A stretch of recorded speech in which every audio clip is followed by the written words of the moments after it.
Oke, kita mulai. Assalamualaikum warahmatullahi wabarakatuh. Waalaikumsalam warahmatullahi wabarakatuh. Sebelum kita mulai pembelajaran hari ini, silahkan dipimpin doa terlebih dahulu. Ketua kelas.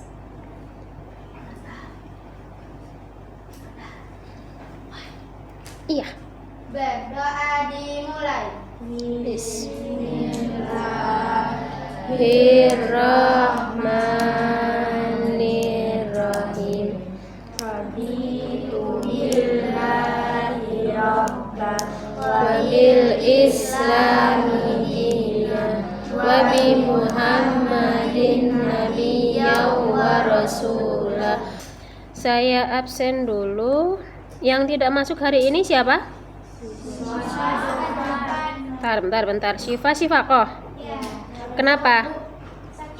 Sakit. Terus? Jovan sakit. Siapa lagi? Cuma 2? Oke, sekarang minggu kemarin kan saya sudah pernah menerangkan bahwa beberapa materi yang akan kita pelajari salah satunya adalah berpikir komputasional ya. Silakan dibuka dulu LKS-nya bab 1. Bagi yang tidak memiliki bisa gabung sama teman-temannya.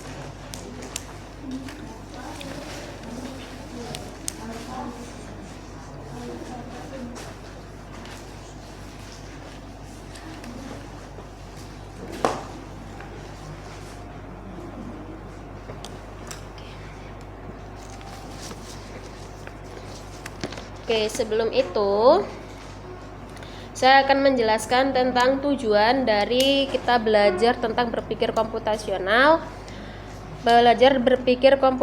dan literasi digital. Ya, yang pertama tujuannya adalah mengerti dan memahami tentang berpikir komputasional.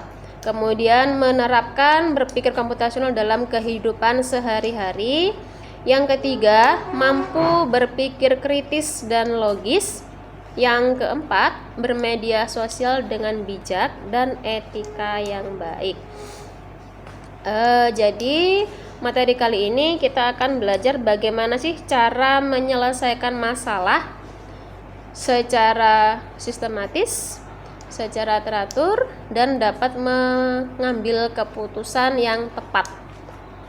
Kemudian untuk literasi digital kita nanti akan belajar bagaimana sih caranya menjadi pengguna media sosial yang baik dan bijak tanpa merugikan orang lain dan tanpa terpengaruh oleh berita-berita yang belum tentu benar.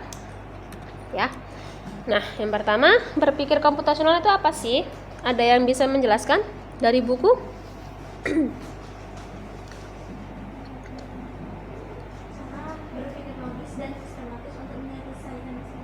Cara berpikir logis dan sistematis untuk menyelesaikan masalah. Ya, berpikir komputasional itu dapat kita gunakan untuk menyelesaikan masalah, kemudian mengambil keputusan yang tepat, merancang solusi yang terbaik dari suatu masalah.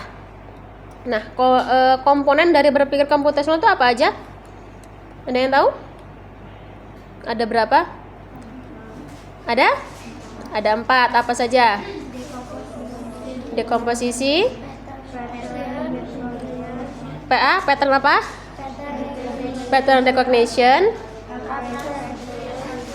abstraction, algorithm atau algoritma. Ya, ada 4. Ada dekomposisi atau pemisahan masalah. Kemudian pattern recognition itu adalah pengenalan pola. Abstraction atau abstraksi, algoritma itu adalah algoritma. Nah, kita akan belajar satu persatu dulu. Dekomposisi yaitu memecahkan masalah besar menjadi bagian-bagian kecil. Biar mudah. Ya, silakan masuk. Dari mana? Apa itu? Oh ya. Silakan duduk.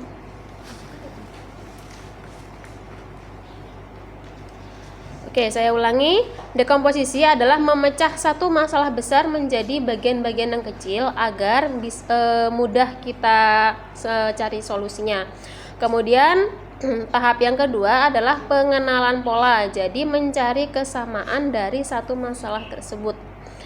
Abstraksi, mengambil informasi yang penting. Jadi yang nggak penting buang. Hanya yang penting-penting saja yang kita ambil. Yang keempat, tahap keempat adalah menyusun langkah logis dan sistematis untuk menyelesaikan masalah. Jadi setelah masalah itu kita pecah menjadi bagian-bagian kecil, kemudian kita cari pola yang sama. Setelah itu kita ambil informasi yang penting aja, yang nggak penting kita buang. Nah, baru setelah itu kita menyusun solusi yang pasti untuk menyelesaikan masalah tersebut. Contohnya seperti ini, masalah kecil aja. Kita punya studi kasus merapikan meja belajar. Nah, dekomposisi itu kan memecah masalah besar menjadi kecil. Masalah besarnya adalah merapikan meja belajar, ya kan? Nah, merapikan meja belajar itu kita pecah jadi masalah-masalah kecil, misalnya memindahkan buku, kemudian merapikan alat tulis dan membuang sampah. Nah, itu masalah-masalah yang kecil. Kemudian pengenalan pola. Kita akan mencari pola yang sama dari masalah merapikan meja belajar. Biasanya apa sih yang terjadi ketika meja belajar itu berantakan? Misal, yang pasti berantakan adalah buku dan alat tulis. Satu pola. Kemudian meja selalu berantakan setelah belajar. Kalau nggak belajar kan nggak berantakan. Itu masalah pola kesamaan yang kedua, seperti itu. Nah, kemudian tahap yang ketiga, abstraksi. Fokus pada hal-hal yang penting. Fokus di sini, fokus pada benda yang sering berserakan. Misal, ketika belajar yang berserakan biasanya apa aja? Buku, kemudian alat tulis, kan nggak mungkin mainan, ya kan? Kemudian, Waalaikumsalam. Kemudian setelah kita mengetahui semuanya, baru kita merancang alur untuk merapikan meja belajar. Saya harus apa dulu nih? Misalnya saya harus merapikan meja dulu, atau kalau di sini saya harus buang sampah dulu, buang kertas-kertas yang nggak penting dibuang dulu, kemudian rapikan bukunya yang ada di atas meja. Setelah itu mengatur alat tulisnya, atau bisa dibalik, kalian enaknya yang mana? Merapikan buku dulu deh, kemudian alat tulis, baru kita buang sampah. Nah, bisakah kalian menyebutkan contoh yang lain? Masalah sederhana aja di kehidupan sehari-hari kita. Merapikan tempat tidur, apalagi? Apa? Merapikan dapur yang berantakan. Menyiapkan sarapan. Sebentar, 3 dulu. Tadi apa? Merapikan tempat tidur. Merapikan tempat tidur, pemisahan polanya apa? Jadi pola yang kecil-kecil. Selimut. Merapikan bantal. Bantal guling sama. Membersihkan spray. Apalagi? Kalian kalau tidur ngapain sih? Ngompol nggak? Oh, enggak. Untuk pemisahan masalah nggak harus 3 ya, bisa 2 atau bisa 1 atau bisa lebih banyak ya. Kemudian pengenalan polanya. Pola yang sama dari merapikan tempat tidur itu apa? Yang bikin berantakan apa sih biasanya? Gerak-gerak saat tidur. Kalian tidurnya muter. Ya, kalian tidurnya muter searah jarum jam. Ngigau. Apa itu? Ngiler. Kalau ngiler berarti harus ada yang diganti. Nah, itu berarti mengganti mengganti selimut atau mengganti sarung bantal yang kotor kayak gitu. Nah, abstraksi, fokus pada masalah yang penting. Masalah yang penting apa aja?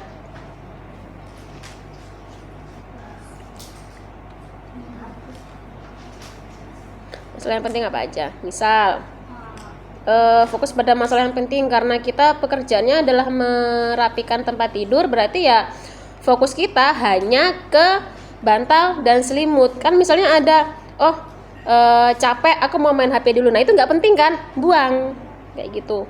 Jadi gimana caranya kita bisa cepat bekerja, cepat selesai. Jadi yang tidak penting itu tidak usah dikerjakan, tidak usah dilakukan, seperti main HP dulu di sela-sela mengerjakan.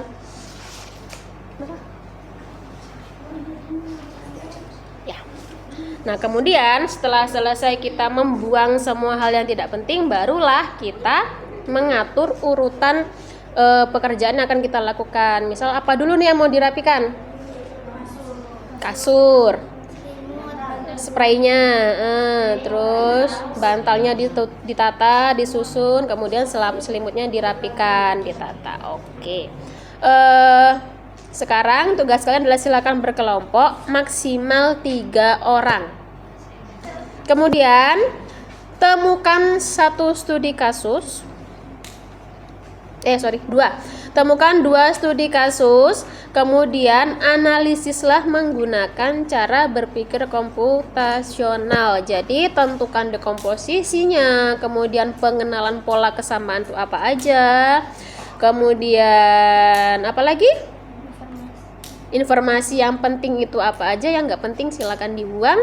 Kemudian setelah itu baru kalian atur polanya yang harus kalian kerjakan dari apa dulu. Nanti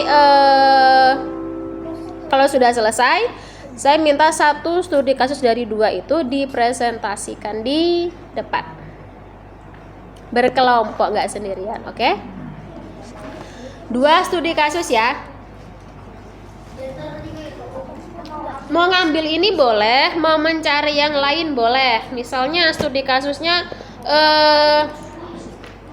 mau pergi ke Banyuwangi karena keadaan macet kan, jadi gimana caranya kalian harus bisa nyampe Banyuwangi dengan jalan yang tercepat. Atau mau pergi ke Jember, pengen naik mobil tapi macet kan, misalnya bisa naik kereta kayak gitu,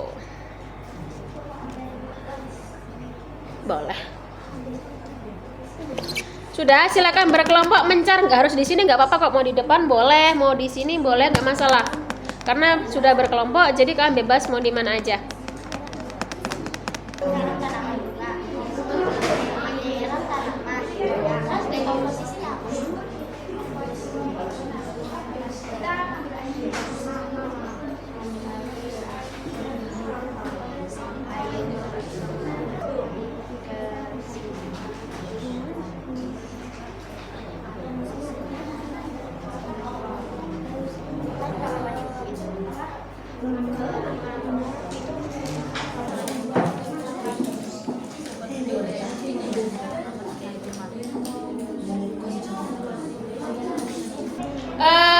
Dari kegiatan diskusi tadi, saya ingin perwakilan dari 1 kelompok putri dan 1 kelompok putra, ya. Untuk yang pertama dari kelompoknya Tania, kemudian yang kelompok 2 siapa? Edo atau siapa?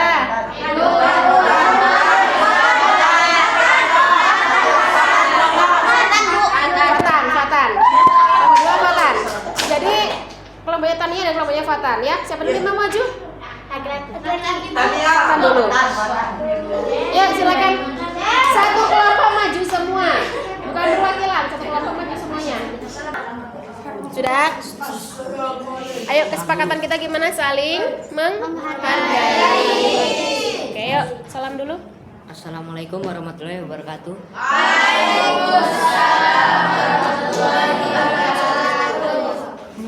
Ngomong apa? Kami dari kelompok 1.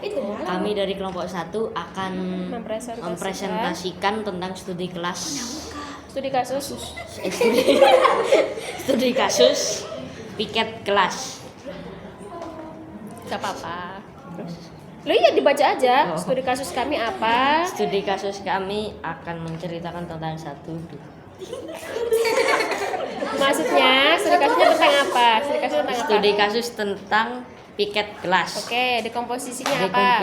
Dekomposisinya merapikan meja, menyapu sampah atau debu, dan merapikan kursi. Algoritma urutannya? Mengumpulkan alat masak, merendam cucian alat masak, menyiapkan sabun cuci, mencuci gelas, sendok, piring, dan alat masak. Membilas semua cucian, meletakkan barang sesuai tempatnya. Oke, sudah? Sudah. Sekian dari kelompok 2. Assalamualaikum warahmatullahi wabarakatuh. Waalaikumsalam.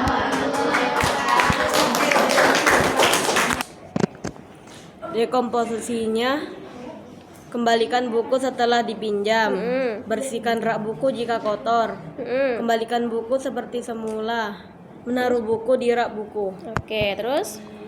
Sudah? Sudah, tepuk kiri, tepuk kiri.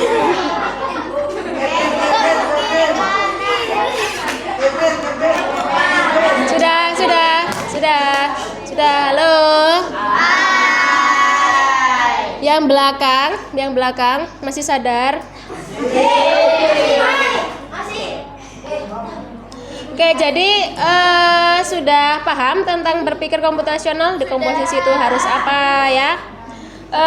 Untuk meningkatkan pemahaman kalian, nanti di rumah saya ingin kalian membuat PR. Saya beri kalian studi kasus, 2 studi kasus. Yang pertama, membuat jadwal kegiatan sehari-hari. Iya, semuanya. Membuat jadwal kegiatan sehari-hari. Ya, minggu depan. Jadwal kegiatan di rumah sehari-hari. Jadwal kegiatan di rumah ya. Membuat jadwal kegiatan di rumah sehari-hari. Iyalah. Membuat jadwal kegiatan di rumah sehari-hari. Studi kasus yang pertama. Sebentar. Studi kasus yang kedua, membuat jadwal belajar setiap hari. Halo, sudah? Sudah? Oke, saya ingin perwakilan dari kalian, salah satu aja. Saya ingin kalian sampaikan pelajaran hari ini seperti apa kesannya? Seru, Menyenangkan. Dari apa sih yang belum kalian pahami dari yang pelajaran kita tadi? yang itu, Apa? yang ini Bu. Cara menemukan pola. Iya. Menentukan pola yang sama. Cara menentukan pola yang sama. Sebelum kita tutup, jangan lupa untuk mengerjakan tugasnya. Kemudian untuk minggu depan kita akan kembali belajar menggunakan komputer. Lanjutan dari kegiatan hari ini, minggu depan kita akan mempelajari tentang AI. Ada yang tahu AI? Iya. Ada yang tahu? Apa? Ya, itu AI. Yang dibuat oleh manusia.